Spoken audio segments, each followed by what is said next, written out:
Have you on the first episode. Yeah, great to be here. Thank you. Before we start going into things, Jamie, can you just give everybody a little bit of background about you and how we got here? Yeah, of course. Well, obviously, me and you have known each other for quite a long time now. Worked for a few different firms together, haven't we? So we've got a lot of history. I've been in the industry for around 10 years, and we've grown and learnt a lot as friends, but colleagues as well. So it's a pleasure to be here, mate. Pleasure to be And here. every day we're getting better and better and better, more educated, more informed. Agreed. Yeah. We just want to be the best version of ourselves so we can be the best for our clients and our investors as well. I think the best place to start really, Kane, would be what made you start Britannia Bullion? There's so many different variables of the reasons why I started this, or what has happened throughout my life to get me to where I am today. It wasn't just a click, let's do this. There's been several factors which have led me here, but the main reason I wanted to start again, do it all over again, is I wanted to have as much control over something that I could, or what would possibly allow me to have. Mm-hmm. If I thought something was a good idea, I wanted to be able to act on it. Now I have business partners now, and without those business partners we wouldn't be where we are today. And we all synergise, which is fantastic. I wanted to start something fresh, something honest, something that was going to be there to be able to help people, collectors, savers, investors, etc. To be able to help people, to be able to make money for people as well. I mean, that's so profound, to be in a position to be able to make money for people. Is a feeling like you'd never really feel. Well, obviously, look, I know you've been in finance for over 14 years now. What keeps you so passionate? First of all, I wouldn't say, so I don't want people to get misconstrued when you say finance. Yeah. Specifically gold. For now north of 14 years, I've been suggesting and advising people when it comes to investing into different strategies that gold has available for us as savers and collectors and investors, etc. Which is a long time, and I've learned some remarkable lessons throughout the years that I've been doing this.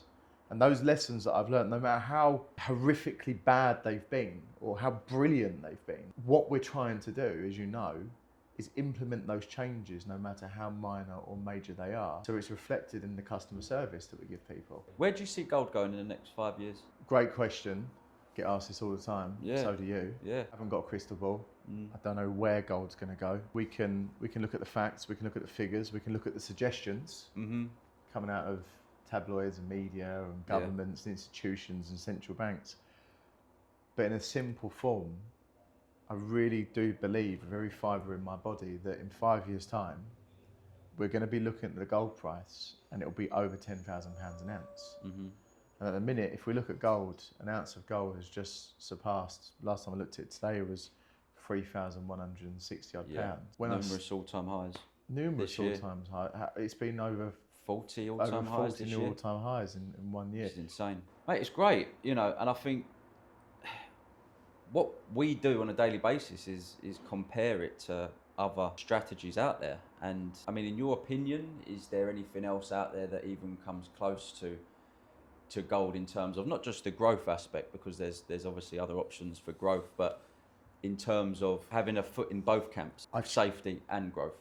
I try hard every single day when I'm speaking to clients, people that are reaching out to us to want to speak to us. I'm really looking for a debate, an honest debate. Yeah. I'm trying so hard every single day to, in my own mind, find alternative options aside from investing into gold at the minute, Jay. Yeah. And I can't. And every conversation I've ever had with anybody, too, would also confirm that you just can't. I think it's hard to find something that carries little to no risk, downside, something that is physically delivered to your door. So there you go, Jamie, it's just been delivered to you. You have control over that, not somebody else. It's you, it's yours. Something that's available, something that inside of the last 12 months has seen an increase of north of now in GBP of 50%. Yeah. And just going back to the control aspect, and the way I look at it is, in this day and age, in this current climate, it's almost as if control and privacy is becoming a commodity in itself. You know, Control and privacy. I mean, as a father, the decisions that I'm now making financially, it is going to be the future for my son. And definitely. Going into control, if we subside or we take the knee to what the current government want us to do, digital IDs, then mapping out the road for central banking digital currencies. Yeah. If we allow this to happen, what future is my son going to have? He isn't going to be able to make a decision. It will be, you need to do this on this day, and you need to do it this way, and you need to do it by this time.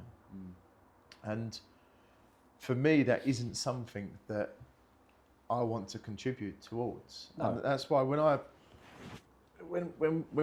we look at gold, when we talk about gold, this little circle of joy is going to give you complete, not only control, which is a massive factor at the minute, control of your money. It gives you privacy, unlike your iPhone or unlike your AirPods or your Apple Watch or your computer. This does not have any microchips in it.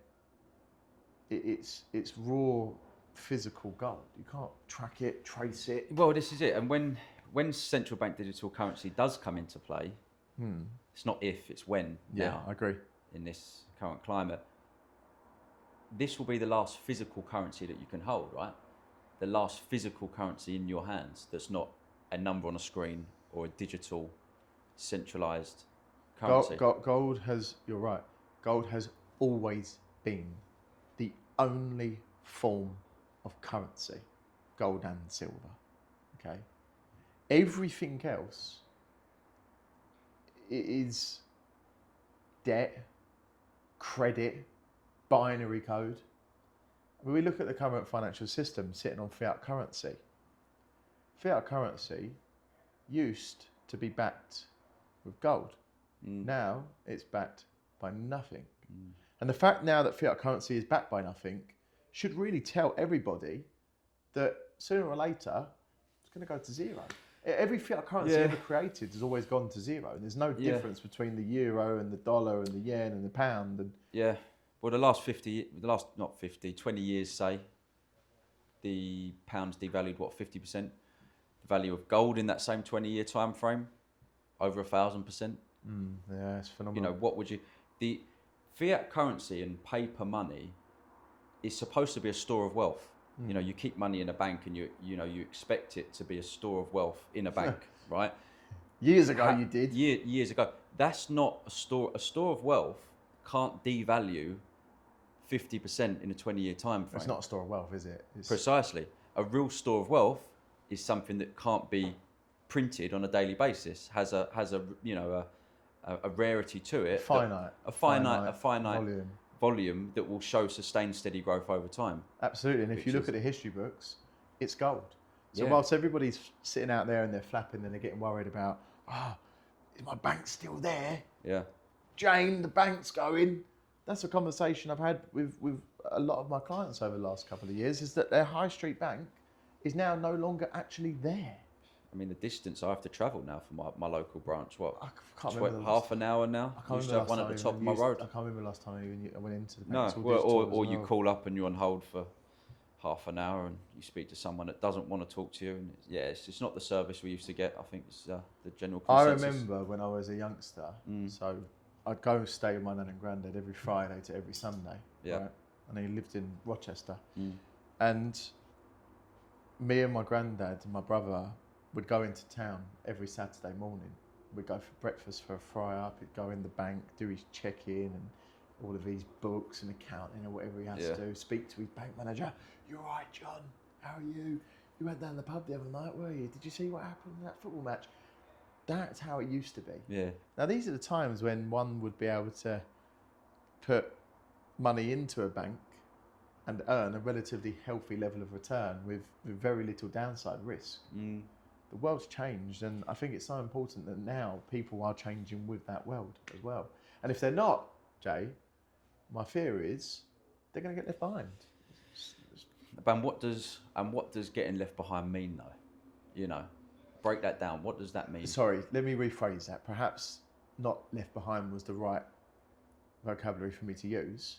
I understand what you're saying with it, but I want to understand how will it impact when we move into this direction, and if people don't take action, what would be the consequences for people that decide they're going to stick with traditional ways of saving?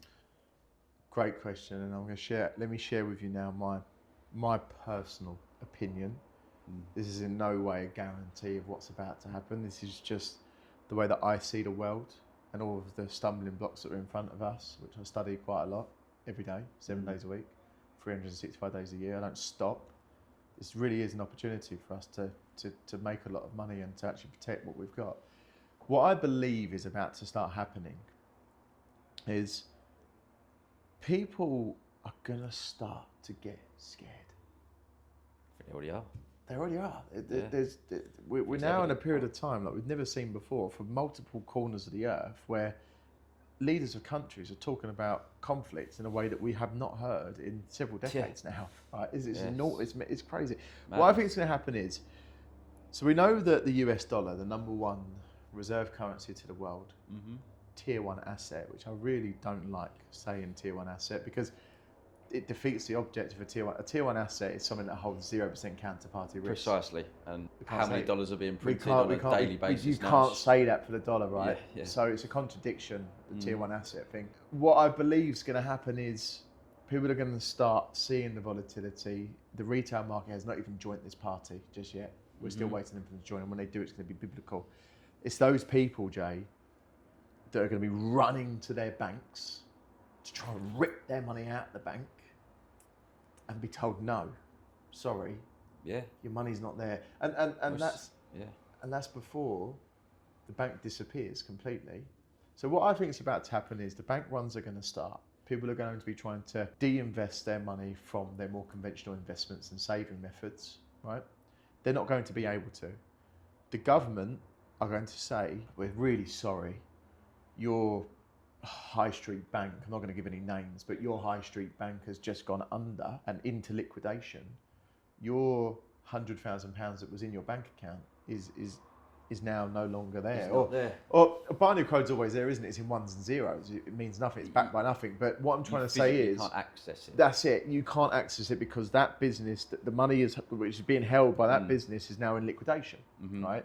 It's the same as having shares in a business that goes to zero. What's the value of the shares that you hold in a business that's now worth zero? Exactly. Well, if you can't touch it, do you even own it? No, you don't, and that's the point. So all these people, millions and millions of people around the world, are going to be stuck that they can't have access to their money. They had it. It was in binary code on a computer screen. I think the government are going to come into this and they're going to be wearing their big red cloak or cape, whatever you want to call it. And they're going to say something like this, Jay. We're here to help you. We really do care about you. We care about all of our people. We care about all of our clients. And we're going to make you an offer. The £100,000 that you had in X bank account yesterday has unfortunately gone into liquidation, and you don't have access to that money anymore. But because we're so great, and we just want to help you, because we always help our people, right? We're actually going to get that £100,000 back that you lost. We'll get it back in its full entirety, right? We'll even give you 10% on top for the worries and concerns that you've went through over the last 24 hours. And all you need to do is agree that you're going to use this new digital currency. And as soon as you agree, we'll have the money transferred into your bank account within the next half an hour. Your new bank account, which by the way is a central banking digital currency or a government blockchain currency, which will be digitalized. Every transaction is going to be traced. It's going to be programmable. GDP is going to be impenetrable now. They need a higher GDP. Guess what? You've got 100 grand in your bank, Jay. Yeah. You need to now go and spend it within the next 6 months, because if you don't, you're going to start losing value. So I feel like based on that, and the way I look at it, and I'm assuming you share the same view, is once you're trapped within a central bank digital currency, and you have relinquished your control over your finances, not by choice, but by the natural evolution. Yeah, you've just lost your money. You've just lost it, or we can save you. Precisely. Right? So I think the way to look at it, tell me if you agree, would be that with gold, you're not spending money. When you've got your money in a digital currency and you go to buy gold, you're not spending that money. You're converting out of a digital currency into a physical currency that you now take the control back from, right? Yeah. And I think that is where, to link it back to the question I asked, with regards to growth and control, a foot in both camps, that is the holy grail, to have steady, sustained growth mixed with full ownership over your money. Right? I mean, to wake up you're right, to wake up in the morning and go into your safe or go to the vault and see your wealth. Like, gold magnetizes, and it's very, very special to hold a gold coin. When you hold a gold coin, you get the sense of ultimate control. Yeah. There's nobody that's going to take it off of me. No. Nobody. It's the money of kings, right? It's been around for thousands of years. It's always been associated with wealth. People wear gold, and kings and rich people have always accumulated gold as a sign of wealth. Mm-hmm. They used to bury, the Egyptians used to bury their dead relatives with gold. With gold, yeah. For the afterlife. For riches in the afterlife. Yeah. Riches in the afterlife. You take gold, you will have a fantastic afterlife. Mm-hmm. But going back quickly to what we was just highlighting with these new digital currency, the way I think they're going to be able to do it is they're going to crash the high street banking systems, the governments. In my personal opinion, this isn't a fact. They're going to crash the banking what I believe. They're going to crash the banking system. Yeah. The banks are going to go into liquidation. You're going to lose your money on paper. They're going to give you a call and they're going to say, look, we can save you and get all your money back, even 10% on top. All you have to do is agree to use the new digital currency. Yeah. How many people are going to say no? Without being in the two options. So you've just lost your money with your bank, or if you agree to use our new digital currency, then we'll give you all your money back. But that's the point, though. At that point, it's too late. So I think the analogy of you buy insurance before you buy home insurance before you get burgled. Well, you have to actually you put the umbrella up before it starts raining. You have to legally have buildings insurance before you can purchase a property. Okay. So you buy before. Yeah, right? Before you can even get accepted. It's the point of mortgages, right? Everybody has. Talking of insurance, you go on holiday. You get insurance. Why do you get insurance before you go on holiday? Okay, something happens, right? Okay, something bad happens. The inevitable, you're not you're not planning for it to happen, but just in case something happens, you now have insurance to cover you. Yeah. Right?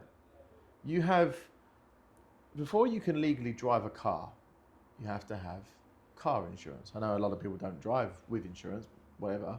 You're supposed to have insurance. Why? So if anything happens, you're covered. But other instances, people's watches, people's TVs, they get insurance. If anything goes wrong, they can call the insurance and they can get it fixed, repaired, replenished. But the one area that there is a massive lack of insurance, due to the fact that not a lot of people actually understand how the insurance works financially, is our money. What insurance have most of the average laymen and women that we speak to got in place to protect against a systemic banking crisis? They might have a couple of ISAs, they've got a couple of bonds, they've got a bit of money in the savings account. You miss the idea. The banking system collapses, everything goes with it.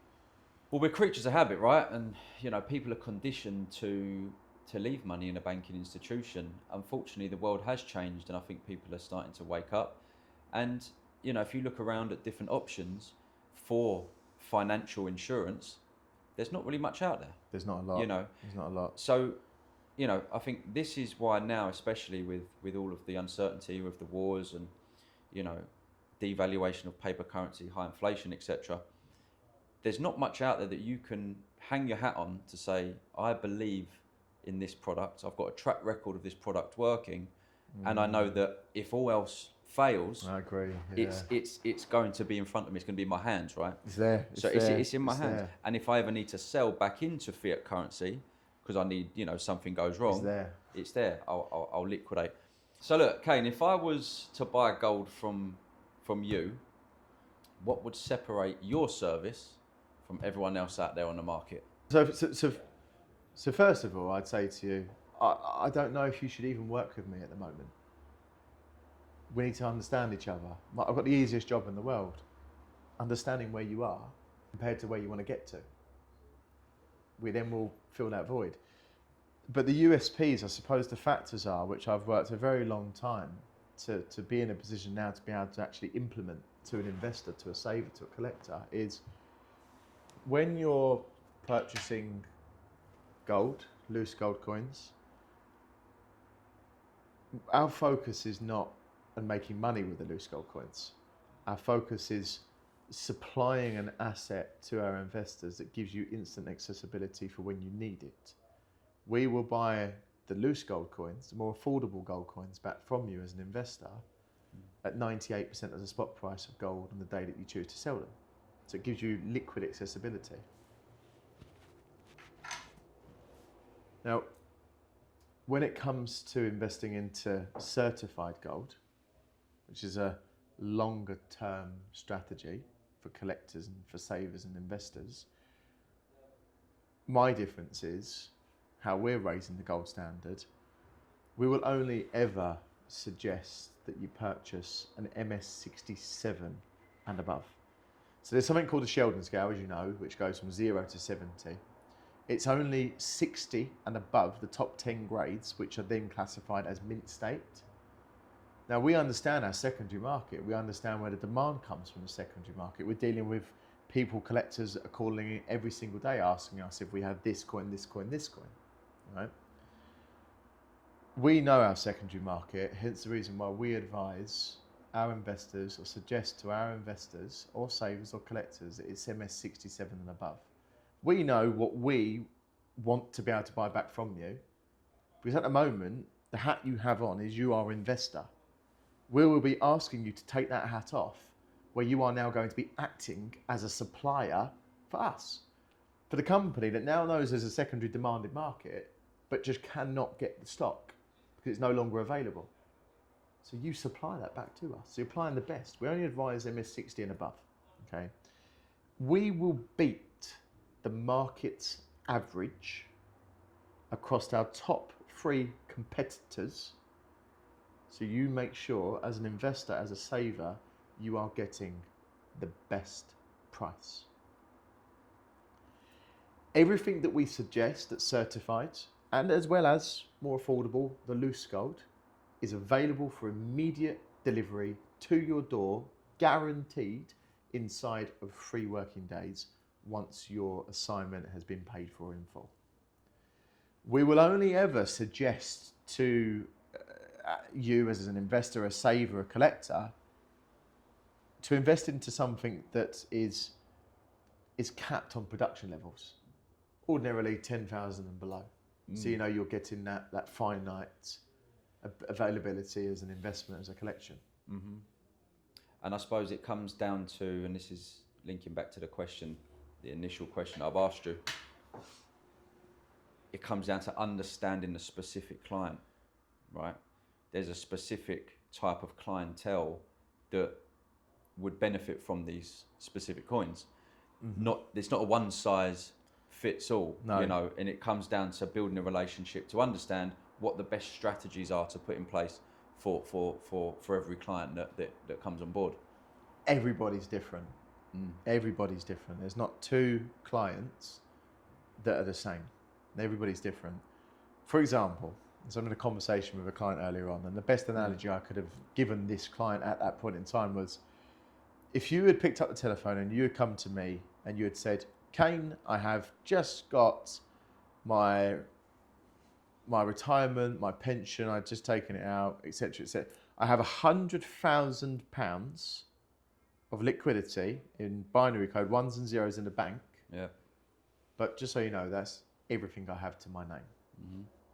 I can't give you advice on what to do. I can only share with you what makes sense to me, and the hope too that it will also resonate with you. There's a saying, you can lead a horse to water, can't make it drink it, right? So the advice that I would give, with my integrity intact, my integrity means everything, is there's £100,000 and you're telling me that's absolutely every penny that you have to your name, but you're telling me you want gold, you don't want it in the bank. Fine, I'm not going to disagree, right? Fine. But my suggestion would be, realistically, you'd want to make sure, just in case of an emergency, there's probably 30 to 40% of your liquidity in the, the vanilla gold. Yeah. When I mean vanilla gold, what I mean by that is the gold that is liquidly available. You can sell it whenever you need to sell it.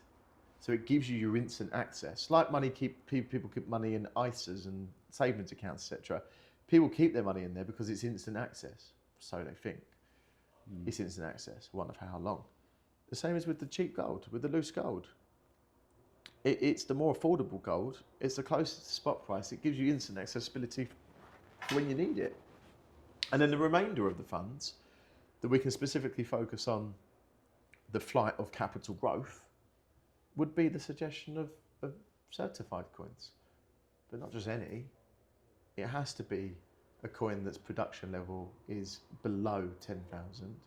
Preferably a production that is one of a kind, like the original Queen's Beast or the Royal Tudor Beasts. Rather than, say, a Britannia where they produce 1 million each year, or we would never, ever grade a Britannia. You wouldn't grade a Britannia. We would never suggest to anybody, any investors, any savers, any collectors, to invest their hard-earned capital into a coin that you are paying a premium for because it is a certified coin.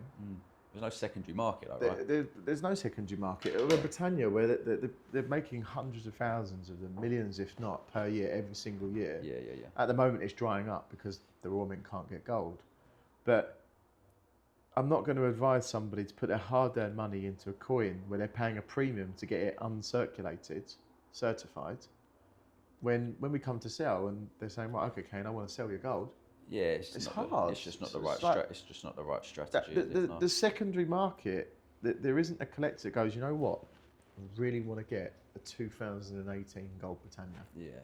Because of this is what happened. It's not. You advise the certified gold for a longer term capital growth flight of safety. It has to be a very specific coin. It has to be collectible. Has to be limited edition. Yeah. Well, while we're on the topic of clients, me and you have obviously, spoken and built relationships with a lot of clients over the years. What would you say? Thousands. Maybe thousands. Why not? What would you say the most interesting or funny encounter with your client? What would you say was the most funny or interesting encounter you've had with a client? So at Britannia Bullion, we started doing a lot of work with farmers. Yeah. And there's an old farmer I used to work with when I represented another at my last company, fantastic company. He said to me, Kane, if you can turn around and you can make me over 30% in 1 year using the old relic gold no one even cares about anymore, I'll give you my house. And for the life of me, I've been trying so desperately to find his telephone number, but I can't find it because I'd be a house up right now. We've covered some good stuff. Yeah. I think for the first time going into this world, which, I'm not familiar with, I know you're not familiar with it. We've just got to find our feet. We've got to understand what people want to see, what people want to hear, and we are fountains of knowledge. Without blowing our own trumpet, we can really help people. If we help one person understand in a better context what's actually happening, then we've achieved what we wanted to do. Yeah. So we're going to have you back on another time. We'll have you on quite 100%. frequently as well. Definitely. And we'll start going into more detail about the specifics of what's actually happening and why it's happening, and our opinions and our takes on things as well. Jamie? Definitely. So I'm really happy with this. It's one step in the right direction, and we just get better and better every time.